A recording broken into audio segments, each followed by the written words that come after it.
what does Apple need to produce to live up to the hype that's been created so far? I think it basically just needs to produce a new product by this point. The rumors as to what the new iPhone has looked like have sort of settled in on the fact that it's going to be thinner, it's going to have a larger screen, it's going to have a faster connection to wireless networks. So assuming that all comes out, it does seem as if that will be good enough to give Apple the sales increase in sales drive that it needs to see from this product, which is its most important product. And there's the homepage there we see.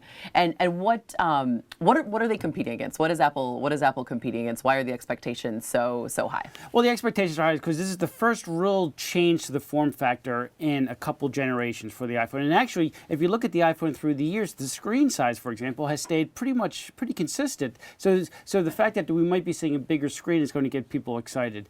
The reality of the fact is that people have a lot of loyalty to their iPhone.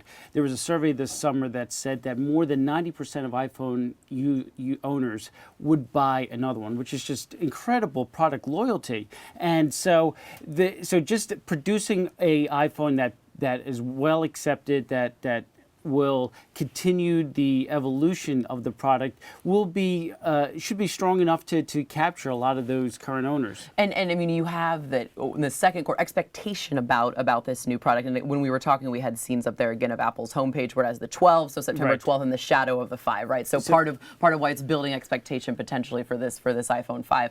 But you have so much expectation that people, it seems like, are holding off, waiting to buy this new product. That the second quarter results were depressed in large part, people think, because of that. And we've seen that the last couple of years where people have gotten smarter about when Apple's going to be releasing new products, so they know the schedule. So they're not going to go out and buy what could be soon to be out-of-date phone, and they're waiting for the new phone. That's why the sales estimates are so high. People are saying there could be iPhone sales of 10 million units between the launch and the end of this month. For example, Samsung, which is probably its closest rival in the smartphone space, took 50 days to sell 10 million units earlier this year with its latest phone. And Samsung is obviously a top competitor. Global shipments there are beating iPhone at least globally, right? iPhone dominates domestically, but Android smartphones in general sell more than Apple smartphones.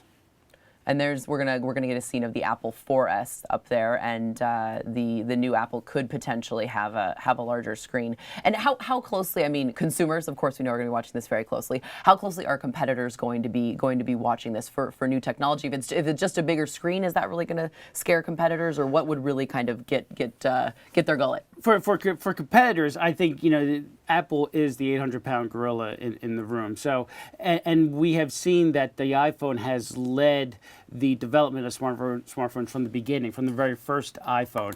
And so it will be interesting in some ways, some of what is expected in this new iPhone is Apple catching up with what other people already have. Other people already have this faster wireless connectivity. Other smartphones already have bigger screens. So in some ways, this is Apple catching up with its competitors and some of the features that they have had to make sure that the iPhone doesn't look dated or out of whack with what is out there. And what they definitely have is that brand loyalty, like you said, George Stahl. It's that ecosystem that's keeping people. George Stahl, thank you so much for your insight. And we are the place to be, obviously, for full coverage of this new, hopefully, iPhone product, bated breath. We're all waiting with bated breath. Catch more at Digits at 1 p.m.